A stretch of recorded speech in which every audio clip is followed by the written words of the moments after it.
Respected parents and dear students of Jindal Adarsh Gramya Bharati School, I would like to acknowledge about the upcoming examination of 10th and 12th CGBSC boards.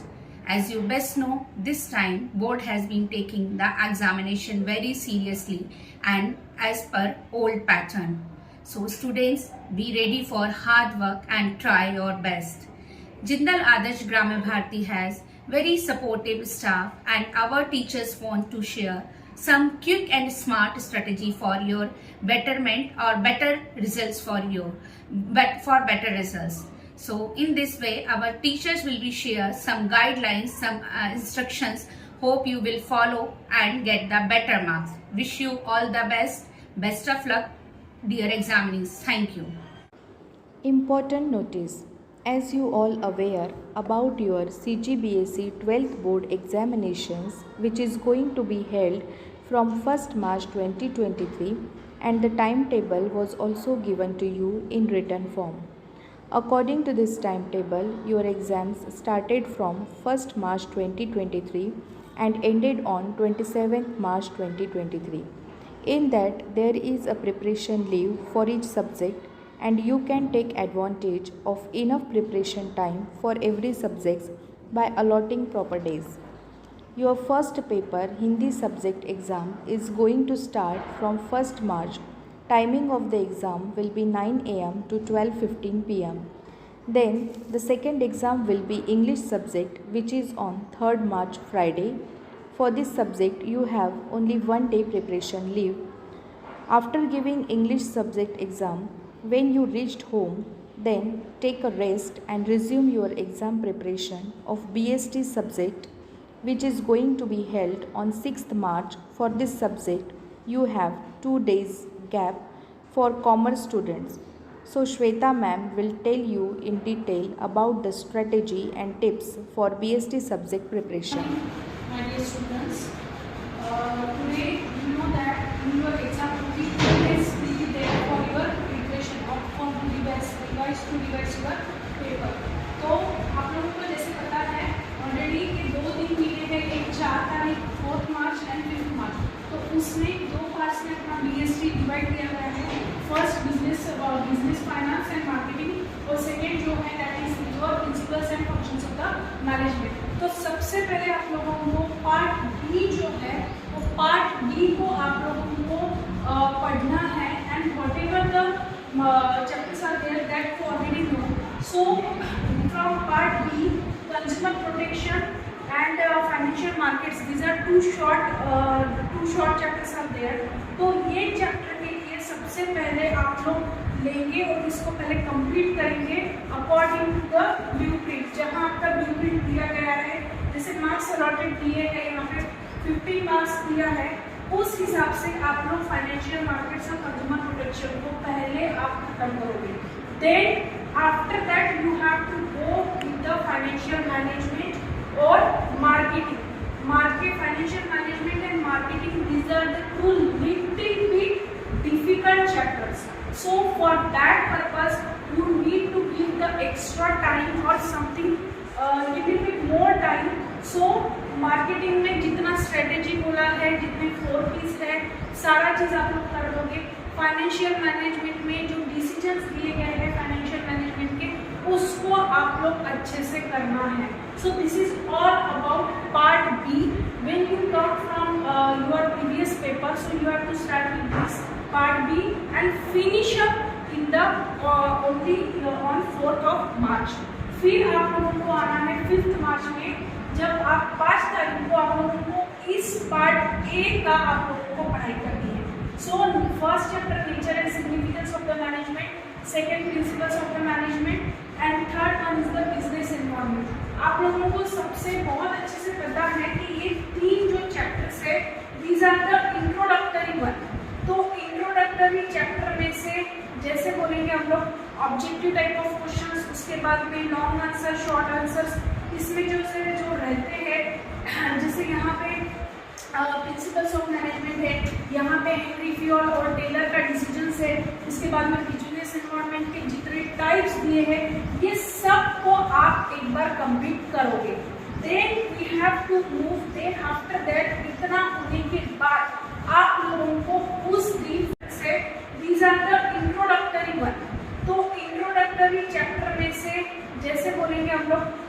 Objective type of questions, उसके बाद में long answer, short answers.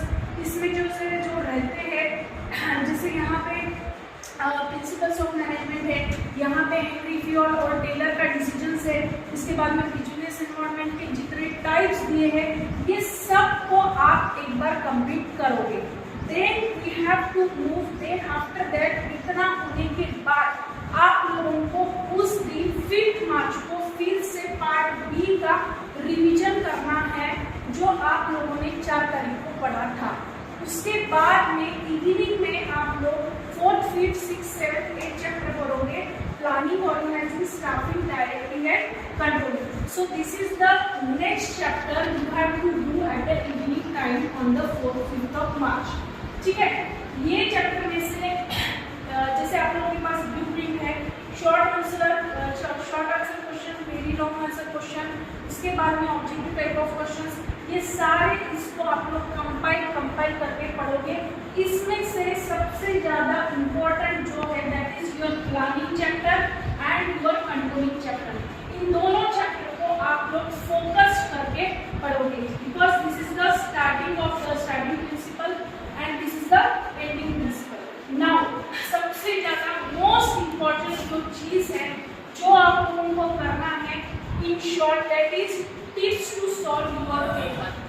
आप लोग अपना paper को किस तरीके से अच्छे से रिप्रेजेंटेबल बनाओगे, तो उसके लिए यहाँ पे 2-3 पॉइंट्स जो मैंने लिखे हैं वो आप लोगों को याद करना है। That is first thing, draw flow charts. जहाँ जहाँ पे आपको लगता है यू हैव टू ड्रॉ और you have to represent your content in the paper according to your flow chart. ठीक है, जहाँ जहाँ पे जरूरत है स्केलर चेन के, प्लानिंग के ऊपर स्केलर चेन है, हेनरी फियोल के प्रिंसिपल्स, टेलर्स के प्रिंसिपल्स, वहाँ पे आप लोग मैंडेटरी है that you have to draw with the flow chart. Then कभी भी कोई भी आंसर को आप लोग बहुत ज़्यादा लेंथी मत बनाओ, be specific in your answer, और जो भी कोई आंसर लिखोगे that you have to write down according to the point. So students, all the best for your exam.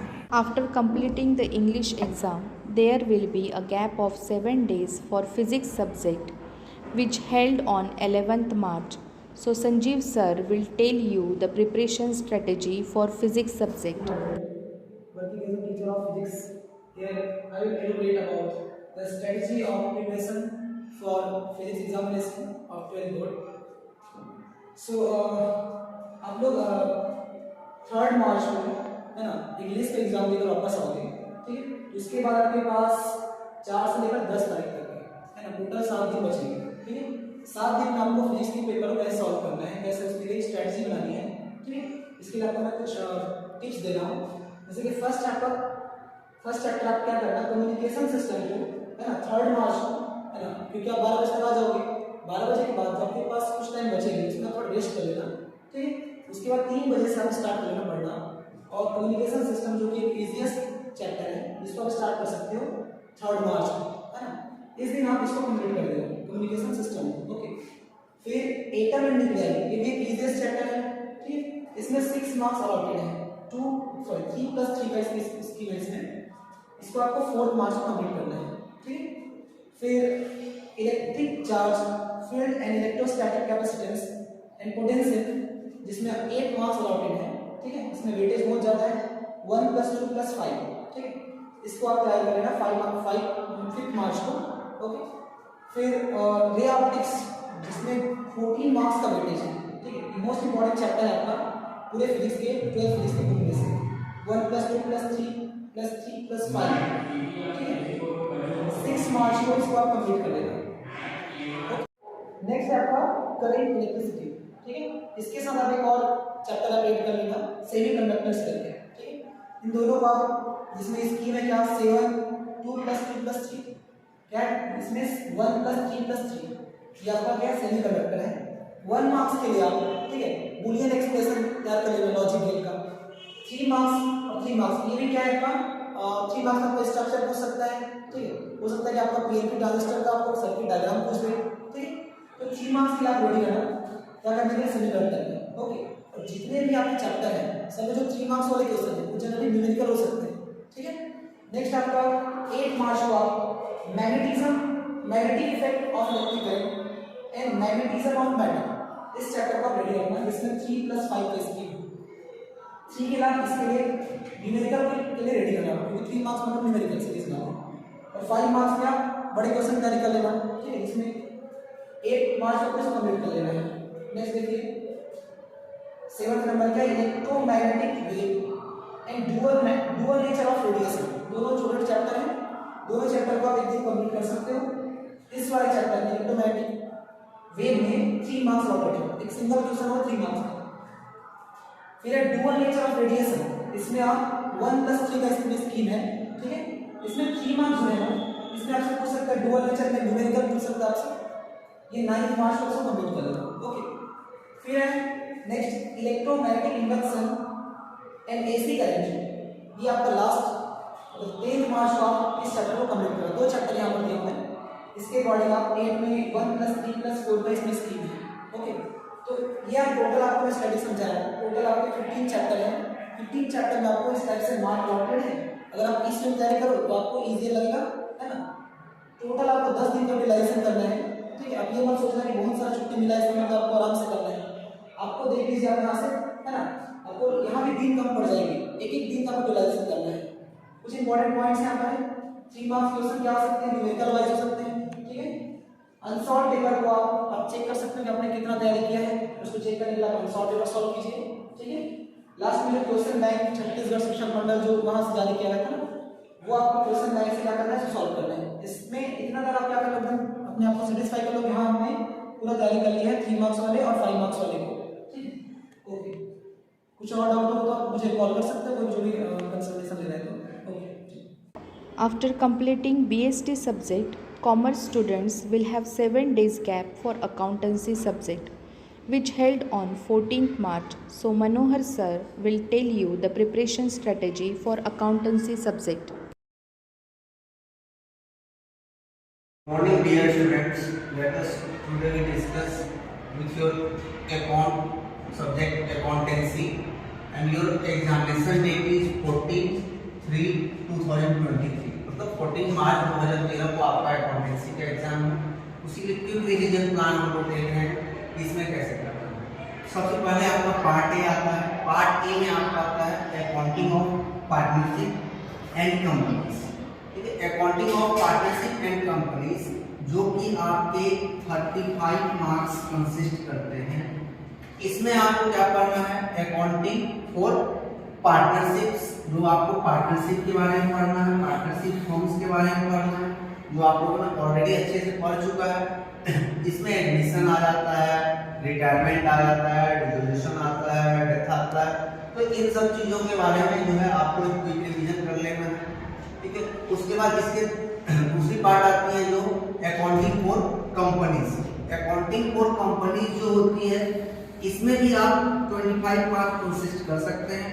तो 25 मार्क्स इससे और 25 35, तो ये जो हमारा एग्जाम के बीच का गैप बचता है ड्यूरेशन, मतलब 14 को आपका एग्जाम है और लास्ट एग्जाम आपको BST 6 को हो रहा है। दैट मींस अप्रॉक्स 7 डेज के बीच में हमारे पास प्लान है। 7 डेज हमारे पास क्या है, टाइमिंग है। जिस 7 डेज में हम क्या कर सकते हैं, कम से कम 1 और 3 डेज जो है हम लोग इसको दे सकते हैं। 3 डेज हम लोग पार्ट ए को आप अपना अकाउंटिंग और पार्टनरशिप को कर सकते हो और नेक्स्ट आपका जो 2 डेज होगा, 3 डेज में आप पार्टनरशिप कर लो रिवीजन और 2 डेज में आप अकाउंटिंग और कंपनीज को कर सकते हो। फिर जो हमारा इसमें बी पार्ट होता है, बी पार्ट में हमारे पास आता है फाइनेंशियल स्टेटमेंट एनालिसिस, जिसमें आपको एनालिसिस ऑफ फाइनेंशियल स्टेटमेंट रहेगा जो कि 12 मार्क्स का रहेगा। इसे भी आप 2 डेज में आप क्या कर सकते हो, रिवीजन कर सकते हो। और नेक्स्ट जो आपका आता है कैश फ्लो और फंड फ्लो स्टेटमेंट, जो कि आपके कितने रहेंगे, 8 मार्क्स के रहेंगे और इसमें आपको एक थ्योरी क्वेश्चन पूछी जाएगी 4 मार्क्स की और एक प्रैक्टिकल क्वेश्चन पूछी जाएगी 4 मार्क्स की। तो ये टोटल आप इसको भी आप 2 डेज में कर सकते हो। तो 3 डेज, 2 डेज, 5 डेज और आपका 2 डेज इधर। तो आप 7 डेज में पूरा इसका प्रिपरेशन कर सकते हो और आपको ड्यूरिंग द एग्जामिनेशन क्या क्या चीजें ध्यान में रखनी है।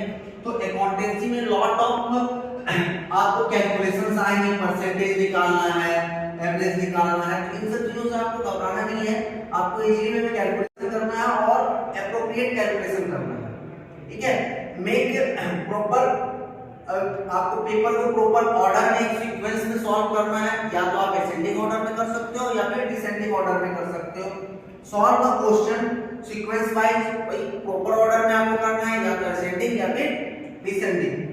So we will have to enough time to revise question for 7 days. आपके पास enough time है, 7 दिन में आप अकाउंट का अच्छे से तैयारी कर सकते हो। I hope all of you all the best. Thank you.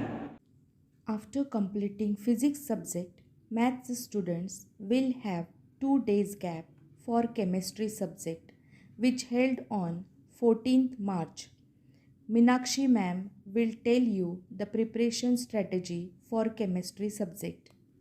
Students, so all you know that your board examination is going on. So for our subject chemistry, date is 14 and board timing will be, the timing attempt to the question paper will be 9 to 12:15, only 3 hours.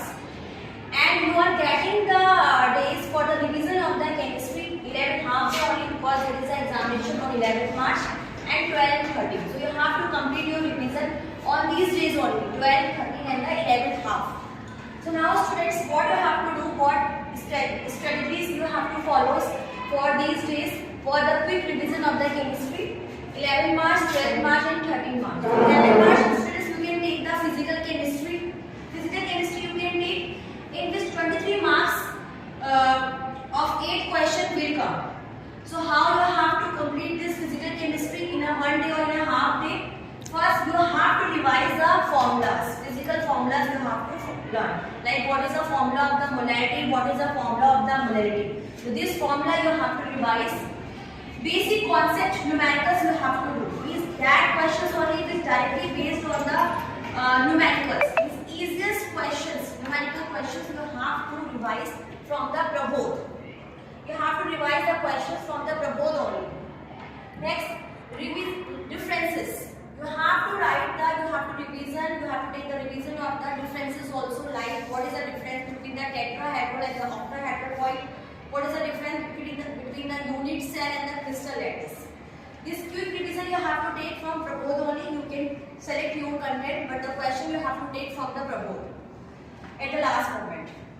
At the last moment, on this day you have to revise of the naming reaction also. It is very important. Please have a look of the organic chemistry naming reaction. And physical, what is the portion which is coming in the physical chemistry, that you have to revise from the Prabodh only. Do not go here and there, here and there. You have to take all the questions from the Prabodh. Now we are coming to the inorganic chemistry. 90 marks of 6 questions are coming. So what you have to do in the inorganic chemistry, so all you know that inorganic chemistry is based on the periodic table, so you have to revision of the periodic table. In the S block element, these elements are coming. In the P block, these elements are coming. Just take a look of the valency also, which is having the +1, which is having the -2, like this. Revision of the trends of periodic table, like addition enthalpy, like electronegativity, how it is going to be increased and how it is going to be decreased. It will be very helpful for attending the question. Which is given in the exam of inorganic chemistry. Differences also you have to cover, students, like simplest difference. What is the difference between the D block and the F block elements? In a coordination compound, what is the difference between the double salt and the coordination salt? So these differences also you have to cover. On the same day, again you have to revise the organic chemistry naming reaction. It is very necessary. You have to take this organic chemistry reaction 2.5 days. Next, revision of the Prabodh. These questions you have to revise from the Prabodh only. Next, coming on the last day of the revision, 30th March, 28 marks of 12 questions will come. Revision of the IUPAC naming. IUPAC system you have to revise, like whatever I have told you, that for the aldehyde group we will use AN, for the alcohol group we will use ON, for the CN we will use chloro. So one question always coming in the exam from this IUPAC. Revision of the naming reaction, again organic chemistry naming reaction like Friedel-Crafts reaction, like Aldol condensation, this you have to revise by writing only. Revision of the questions from the Prabodh. So all the questions you have to revise from the Prabodh.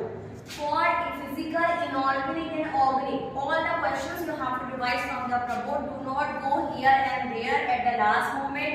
And revision of the organic chemistry, it is very necessary. 5 marks question will come from this revision of the organic naming reaction. So please do not leave this. And now what is the smart tips by which you can get the highest marks or good marks in the chemistry? So first you have to write very neatly and very clean. Do not use cutting and always use neat and clean writing. Use underlines, bold letters and capital letters. Leave proper space. आप congested मत करेगा कि हम copy बचा रहे हैं. Just leave the proper space. Write chemical equations as much possible. If any questions, 4 questions are there in which you are thinking that we can write up the chemical equation, so you use the chemical equation. That will make you more marks students. Next, write chemical formula instead of writing its name for saving the time. Suppose you want to write down the sodium carbonate. Do not write sodium carbonate in the words. You write the formula Na2CO3. So this will save your time. At the last, students, I want to tell you that first, whenever you are getting the question paper, just divide. After completing chemistry subject, math students will have 11 days gap for math subject, which held on 25th March. Vijendra sir will tell you the preparation strategy for math subject. Good morning students, I am Vijendra Sahu giving the preparation strategy for class 12 maths of the session of 2022-23. इस बार आप लोगों का जो exams date है class 12 का math subject के लिए वो है 25 मार्च। 25 मार्च आपका एग्जाम है जिसमें प्रिपरेशन स्लिप आप लोगों को काफी अच्छा लंबा मिला हुआ है, जैसे 15, 16, 17, 18 to 24 मीन्स टोटल 10 डेज तक का प्रिपरेशन स्लिप है। अब इन प्रिपरेशन स्लिप का यूटिलाइजेशन बहुत अच्छे से आप लोगों को करना है ना। तो इन चीजों को थोड़ा सा ध्यान से समझिएगा जो मैं स्ट्रेटेजी समझा रहा हूँ। अगर इस टाइप से अगर आप स्टार्ट करें तो ज्यादा अच्छा मार्क्स ला सकते हैं। फर्स्ट ध्यान देंगे यूनिट, टोटल जो यूनिट है आप लोगों का 6 यूनिट है मैथ्स में। इन 6 यूनिट्स में जो चैप्टर देखा जाए तो टोटल 13 चैप्टर्स है। इन 13 चैप्टर्स को अकॉर्डिंग टू डेट वाइज आप डिवाइड कर दीजिए कि किस डेट में कौन से चैप्टर्स को कंप्लीट करने हैं। अच्छा, इसके साथ ही साथ आप लोगों को टाइमिंग भी सेट करने हैं। टाइमिंग कुछ में जैसे यहाँ लिखा हूँ, यहाँ देखेंगे आप मॉर्निंग 6 to 9 3 आवर्स का टाइम लीजिए रीडिंग के लिए। आफ्टरनून में 11 to 2 फिर से 3 आवर ले लीजिए। इवनिंग में 3 से 6 3 आवर ले लीजिए। मींस टोटल पर डे आपका 9 आवर्स का प्रैक्टिस होना चाहिए मैथ्स में। प्लस इसके अलावा आपके पास नाइट में 8 to 11 3 आवर्स और बच रहे हैं। इन 3 आवर्स का यूटिलाइजेशन आप ये जो 9 आवर्स में जितने रीडिंग किए रहेंगे या प्रैक्टिस किए रहेंगे उसका रिवाइज करने में यूज कीजिएगा। अभी आप देखते हैं हम यूनिट वाइज, है ना, कि मार्क्स वाइज कैसा प्रिपरेशन करेंगे। फर्स्ट यूनिट 2 चैप्टर्स इसमें है, जैसे relations and functions, inverse and trigonometry, है ना, इनवर्स ट्रिग्नोमेट्रिक फंक्शन। इन 2 चैप्टर्स में टोटल 10 मार्क्स अलॉटेड है। इन 10 मार्क्स का आप 15 मार्क्स अच्छे से रिवाइज कर लीजिए। प्रबोध का सारा क्वेश्चन सॉल्व कीजिए, सबसे बेटर रहेगा 15 marks. Next second unit 2 chapters are there, unit 3 chapter 3 and chapter 4 matrix and determinants.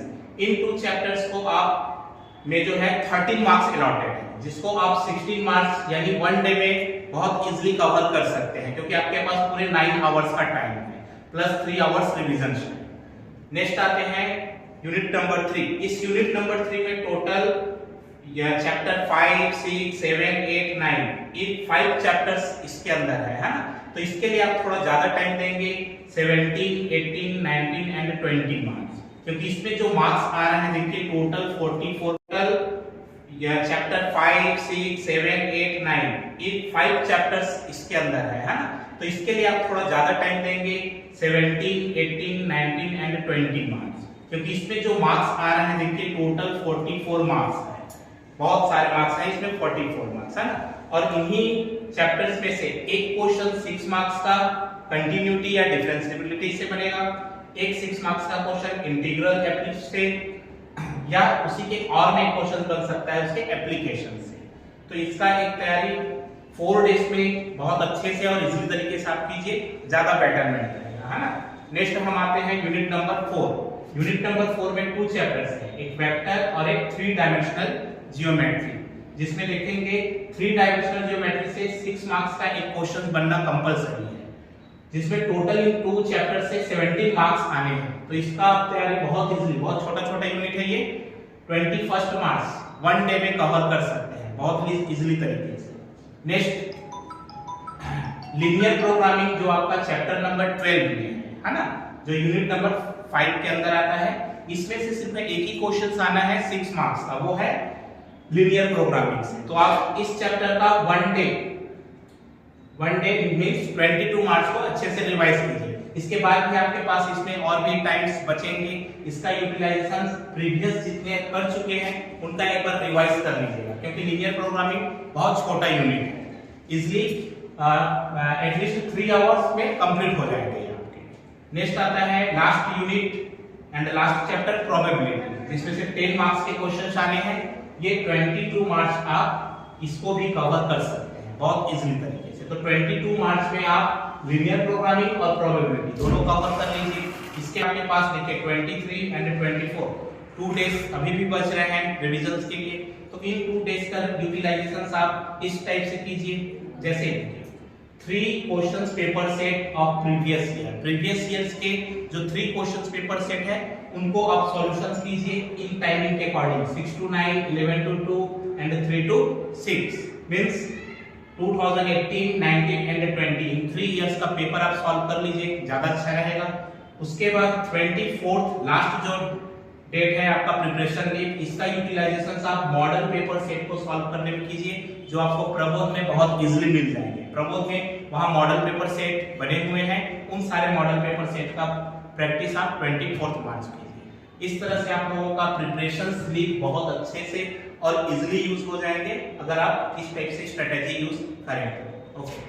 After completing accountants subject, commerce students will have 13 days leave for economics subject, which held on 27th March. Manohar sir will tell you the preparation strategy for economics subject. Good morning dear students, wish you all the best for your economics exam. Reach the center in time and carry essential keys. मतलब आपको अपने centre पे time से पहुंच जाना है और जो भी आपके एसेंशियल थिंग्स है, पेन पेंसिल अपने साथ में आप लेके जाएंगे।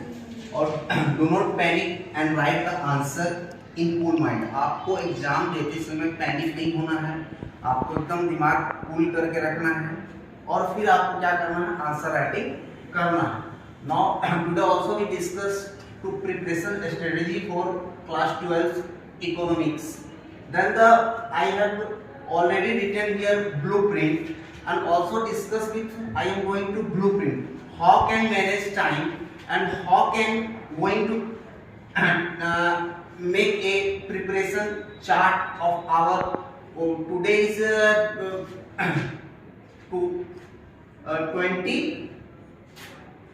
8 to 27 approx 1 month's times are here and our going to economics preparation. So first of all, your first unit two parts of your economics. First part that means आपका macro economics, ठीक है। पहले इसमें सबसे पहले आप इंट्रोडक्शन वाले chapter को देखोगे। इंट्रोडक्शन वाले चैप्टर में जो आपका मार्क्स अलॉटेड है, इसमें एक लॉन्ग आंसर आएगा जो 4 मार्क्स के होंगे और आपको उसमें करना। इसमें नॉर्मली जो क्वेश्चंस आते हैं वो आपको मैक्रो और मैक्रो का डिफरेंस वाले क्वेश्चन यहाँ पे पूछे जाते हैं। तो नॉर्मली इसमें जो भी डिफरेंस वाले पार्ट है, डिस्टिंग्विश वाले पार्ट है, अपने उसके साथ चलना है। फिर दूसरा आता है consumer and demand. Consumer and demand is a very important chapter for exam purpose. ये आपके एग्जाम के लिए बहुत ही अच्छा चैप्टर है और बहुत ही इंटरेस्टिंग चैप्टर भी है। इसमें 1 मार्क्स से क्वेश्चन एक आएंगे, 3 मार्क्स से क्वेश्चन 1 आएंगे और लॉन्ग आंसर जो 6 मार्क्स से क्वेश्चन होंगे वो 2 आएंगे और आपका टोटल जो ये मार्क्स हो जाएगा वो कितने हो जाएंगे 60 हो जाएंगे। ठीक है, जो नंबर ऑफ क्वेश्चंस रहेंगे इस यूनिट में आपके वो 4 रहेंगे। इसमें बेसिकली जो क्वेश्चन पूछा जाता है, एक तो आपसे कंज्यूमर इक्विवेलेंट के बारे में पूछा जा सकता है, दूसरा आपके बारे में डिमांड के बारे में पूछा जा सकता है, लॉ ऑफ डिमांड पूछा जा सकता है, डिग्री ऑफ डिमांड पूछा जा सकता है, इलास्टिसिटी ऑफ डिमांड पूछा जा सकता है। तो आप इन सब चीजों को एक बार गो थ्रू कर लेंगे तो ये यूनिट हमारा कवर हो सकता है। फिर नेक्स्ट थिंग हमारा आता है form of market and determination of price under the perfect competition. अब आपको मार्केट के फॉर्म देखना है, इसमें ज्यादातर आपको फॉर्म देखना है, इसमें ज्यादातर आपको मोनोपोली और मोनोपोलिस्टिक ये दो मार्केट के बारे में आपको जानकारियां रखनी है और परफेक्ट कंपटीशन और इनपरफेक्ट कंपटीशन के बारे में भी आपको जानना है। ठीक है, इन चीजों को आप लोग देख लेंगे। इसमें जो बेसिकली आपका सबसे बड़ा यूनिट अगर बोला जाए पार्ट ए का तो वो आपका ये पार्ट है जो थर्ड पार्ट है और इसमें आपका 20 मार्क्स का क्वेश्चन आने की संभावना है, तो आएगी। इसमें जो ऑब्जेक्टिव क्वेश्चन रहेंगे 1 मार्क्स के वो 1 रहेंगे और जो शॉर्ट वाले क्वेश्चन रहेंगे वो 3 मार्क्स के वो भी 1 रहेंगे और लॉन्ग वाले आंसर जो रहेंगे वो आपके 4 मार्क्स के रहेंगे वो भी 1 रहेंगे और 6 मार्क्स वाले जो आंसर रहेंगे वो भी 2 रहेंगे। दैट मींस इसमें हम लोग बोल सकते हैं कि ये यूनिट और ये यूनिट यहाँ से हम 6 मार्क्स वाले क्वेश्चन का तैयारी कर सकते हैं और 6 मार्क्स इन द सेंस आपको इसमें वर्डिंग बताना पड़ेगा कि हमको कितने वर्ड में इसका आंसर, इसको आप कम से कम 250 से 300 वर्ड में आपको आंसर करना है। अगर आप 6 मार्क्स का आंसर लिख रहे हो that means you right only 250 to 300 words, then your marking is perfect for 6 marks. Now I am going to next part 2. Part 2 that means introduction of macroeconomics, जिसमें सबसे पहले फर्स्ट चैप्टर जो हमारा है वो इसमें क्या होता है हमारा नेशनल इनकम, मतलब हम लोग राष्ट्रीय आय की जो गणना करते हैं नेशनल इनकम कैसे निकाला है और इसके रिलेटेड एग्रीगेट्स जो भी दिए हुए, तो मतलब टोटल इसमें 8 एग्रीगेट्स होते हैं, उन एग्रीगेट्स को देखना है हमको और नेशनल इनकम में नॉर्मल हम लोग जानते हैं जीडीपी जीएनपी इन सब चीजों के बारे में देखना है। ये चैप्टर भी इस यूनिट का हमारा सबसे बड़ा चैप्टर है और सबसे बड़ी यूनिट है जो आपका है नेशनल इनकम। इसमें भी आपका टोटल जो आपका मार्क्स होगा इस यूनिट में वो 15 मार्क्स के होंगे और इसमें जो शॉर्ट आंसर रहेंगे वो 2 मार्क्स के होंगे। ठीक है, और फिर उसके बाद शॉर्ट आंसर जो 3 मार्क्स वाले रहेंगे, मतलब ऑब्जेक्टिव 2 मार्क्स और 3 मार्क्स वाले एक क्वेश्चन रहेंगे और लॉन्ग आंसर जो 4 मार्क्स वाले रहेंगे वो भी 1 रहेंगे और जो 6 मार्क्स वाले क्वेश्चन रहेंगे वो भी 1 रहेंगे। तो टोटल नंबर ऑफ क्वेश्चन इसमें देखा जाए तो वो आपको 15 मिलेंगे। टोटल नंबर ऑफ क्वेश्चन 5 मिलेंगे आपको। ठीक है, नेक्स्ट जो हमारा यूनिट है मनी और बैंकिंग और इस यूनिट में जो नेशनल इनकम यूनिट है इसमें न्यूमेरिकल और थ्योरी दोनों पूछा जाता है। तो दैट मींस जो आपके 6 मार्क्स वाले क्वेश्चन है इसमें आपके या तो न्यूमेरिकल आ सकता है या फिर थ्योरी, दोनों चीज इसमें आ सकता है। मतलब न्यूमेरिकल आने के चांसेस 100% न्यूमेरिकल आएगा एक और बाकी रेस्ट ऑफ क्या आएंगे थ्योरी। अब न्यूमेरिकल होती है तो छोटी न्यूमेरिकल आई नॉर्मल जीडीपी, जो आपके 6 मार्क्स वाले क्वेश्चन है इसमें आपके या तो न्यूमेरिकल आ सकता है या फिर थ्योरी, दोनों चीज इसमें आ सकता है। मतलब न्यूमेरिकल आने के चांसेस 100% न्यूमेरिकल आएगा एक और बाकी रेस्ट ऑफ क्या आएंगे थ्योरी। अब न्यूमेरिकल होती है तो छोटी न्यूमेरिकल आई नॉर्मल जीडीपी जीएनपी निकालने के लिए आई तो वो आपसे 4 मार्क्स में पूछ लिया जाएगा। और अगर लॉन्ग क्वेश्चन आता है न्यूमेरिकल तो उसमें आपको GDP at MP, GDP at FC, ये सब चीजों के बारे में आपसे पूछा जाएगा। और इसमें 6 मार्क्स वाले क्वेश्चन जो होते हैं थ्योरी वाले क्वेश्चन, उसमें थ्योरी में आपको जो नॉर्मल क्वेश्चन पूछा जाएगा वो कैसे हम लोग नेशनल इनकम को बढ़ा सकते हैं, उसमें क्या क्या कमियां हैं, इन सब चीजों के बारे में आपसे नेशनल इनकम के बारे में पूछा जाएगा। नेक्स्ट जो हमारा यूनिट है वो है money and banking. Money and banking in the sense money के बारे में हमको जानना है। सबसे पहले मनी क्या होती है, मनी कैसे आया, हम लोग पहले जब मनी नहीं था तो हम लोग कैसे करते थे, बार्टर सिस्टम के वगैरह में हमको जानना पड़ेगा, एक्सचेंज ऑफ कमोडिटी, इन सब चीजों को आप एक बार देख लेंगे। मनी के हिस्ट्री आपको और इसके मेन जो मनी से जब क्वेश्चन राइज होता है वो इसके कंपोनेंट को पूछा जाता है, M1, M2, M3, M4, इन चारों चीजों को आप पढ़ लेंगे तो वहां से आपका काम हो जाएगा। फिर उसके बाद इसमें एक पार्ट आती है बैंकिंग। बैंकिंग में दो टाइप की आपको पढ़ना है, एक सेंट्रल बैंक पढ़ना है और एक कॉमर्शियल बैंक पढ़ना है। तो सेंट्रल बैंक के क्या क्या फीचर होते हैं इसको भी आपको देखना है, कॉमर्शियल बैंक के क्या क्या फीचर होते हैं उसको भी देखना है, सेंट्रल बैंक क्या क्या कर सकती है, किस तरह से क्रेडिट क्रिएशन होता है, किस तरह से क्रेडिट का कंट्रोलिंग होता है, इन सब चीजों को आपको पढ़ना है। और इसमें आपको एक मनी मल्टीप्लायर करके आता है, जो चीज आपका इंपॉर्टेंट है मनी मल्टीप्लायर को आपको देख लेना।